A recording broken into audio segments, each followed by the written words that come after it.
स्वर्ग और नरक में हम पुण्य और पाप के फल भोगते हैं, तो हम धरती पर कौन से पापों और पुण्यों का प्रारब्ध भोगते हैं? जब सजा होती है तो जुर्माना भी होता है कि नहीं होता? 10 साल की सजा और 1 लाख रुपया जुर्माना। ऐसे ही शेष बचे हुए कर्मों को जो जुर्माना रूप होते हैं वो यहाँ मृत्यु रोग में भोगना पड़ता है। बकाया पूर्ण हिसाब किताब तो नरक और स्वर्ग में होता है। और बचे हुए पाप जो पुण्य और पाप होते हैं उनसे मिश्रित मानव देह बनता है। पुण्य दे देव दे, पाप दे यातना दे, मानव दे। तो इसमें कुछ पाप और कुछ पुण्य मिलाकर बनाया जाता है, जिससे कभी सुख कभी दुख, कभी सुख कभी दुख, ये पूरे जीवन चलता रहता है।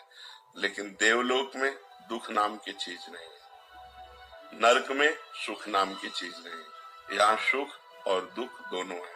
अगर भजन कर लो तो पाप और पुण्य दोनों को नष्ट करके परम सुख को प्राप्त हो सकते हो, जो सुख और दुख दोनों से परे है। ये मानव देह में विशेष योग्यता है कि वो भगवान का भजन करके शुभ और अशुभ को नष्ट करके वो परमात्मा प्राप्ति कर सकता है, वो आत्यंतिक सुख प्राप्त कर सकता है। ये न देव शरीर में है न यातना देह में है, ये केवल मानव देह में ही सुविधा है कि आप भजन करके भगवान को प्राप्त हो।